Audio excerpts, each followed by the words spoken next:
এটা রামপুরা হাতিরঝিল শ্রী শ্রী গৌরাঙ্গ মহাপ্রভু মন্দির। আর এই মন্দিরে 3 দিন ব্যাপী হরিনাম মহাযজ্ঞানুষ্ঠান শুরু হয়েছে, আর সেখানেই গিয়েছিলাম আজ। মন্দিরটা ছোট, কিন্তু অনেক ভক্তগণ এখানে উপস্থিত হয়েছে। আর অনেক ভক্তবিন্দুর জন্য মন্দিরের পাশে একটি প্রজেক্টরের মাধ্যমে অনুষ্ঠানটি দেখানোর সুযোগ করে দিয়েছিল। আর তার পাশে প্রসাদ বিতরণের জন্য আয়োজন করা হয়েছিল। রাত 8টার পর প্রসাদ বিতরণ হয়েছে।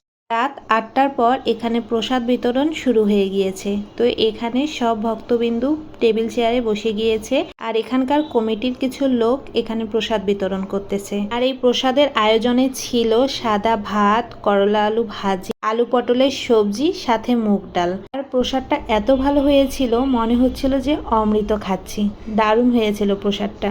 অনুষ্ঠানটির পাশে ছোট করে মেলা বসেছিল, আর এই মেলার মধ্যে আমি এই পঞ্চপ্রদীপগুলো দেখতেছিলাম। আর ওখানে দামও জিজ্ঞাসা করতেছিলাম যে আসলে এই পঞ্চপ্রদীপগুলো কত করে দাম। তো ওখানে একটু দামটা বেশি মনে হলো। আপনাদের দাদা বলল এখানে নেওয়ার দরকার নেই, যদি নাও তাহলে শাঁখারি বাজারে গিয়ে নিও।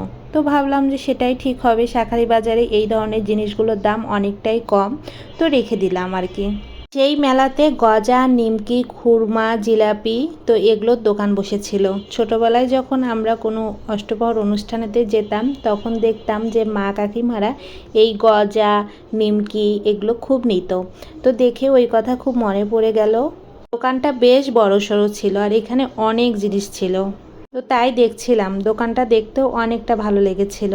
তার মধ্য থেকে আমিও কিছু গজা কিনে নিয়েছি, এই লাল কালারের গজাগুলো। এখান থেকে আমার এই সিম্পল লাল কালার পলাগুলো খুব পছন্দ হয়ে গিয়েছিল। এখানে জোড়া যাচ্ছিল 50 টাকা।